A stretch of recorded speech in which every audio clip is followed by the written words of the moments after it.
If you're on this platform, I don't need to tell you how crazy the world is. Then again, maybe it's just the 24-hour news cycle that is just exploding and being hyperbolic about everything that's coming out 24 hours a day. Regardless, we're not powerless to do nothing against these issues that we're being bombarded with on a daily basis.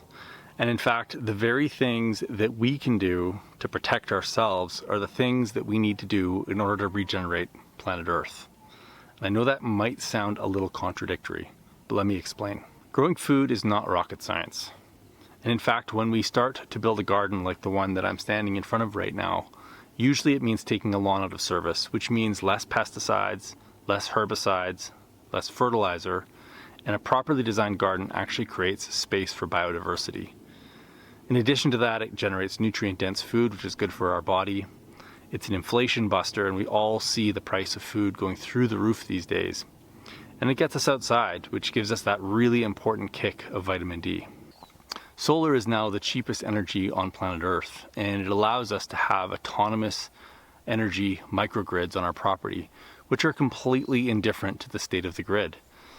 If you set the system up properly, this system will continue to provide power to your property, whether the grid is up or down, no matter what the weather is, because they typically incorporate an energy management system, a battery system, and a backup generator should there not be enough power in the batteries, or the grid is down, or there's no solar energy.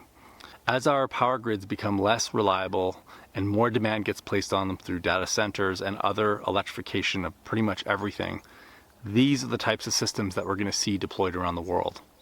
Solar is kind of like the software in the energy space because it's so quick to deploy and it's reliable. Yes, it's diurnal, meaning that it doesn't produce at night, but the technology exists now to basically move the energy from the day into the evening at an affordable rate using batteries. So as we move forward, we're going to have our own autonomous food systems, and we're going to have our autonomous energy systems that integrate with the regular world. Water is definitely a big issue in all parts of the world. Even in Canada, where we seemingly have an endless supply of it, we are starting to bump up against big constraints.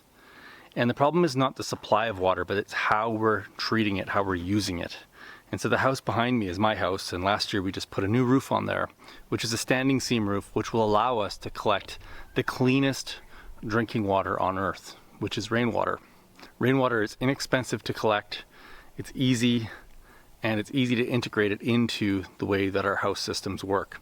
As water constraints become more and more severe in the world, and we start bumping up against more constraints, rainwater harvesting systems are going to be the decentralized, autonomous systems that will either provide us with off-grid water or supplement the water sources that we already have.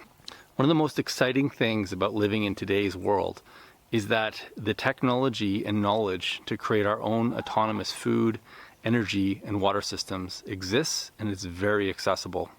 It doesn't matter if your property is large or small, you can attain it. If you're interested in learning more about how to create your own autonomous food, energy, and water systems, make sure you connect with me, sign up or subscribe, because I put out content on a regular basis on how to make this a reality for your home, estate, or acreage. Stay tuned. We'll see you real soon.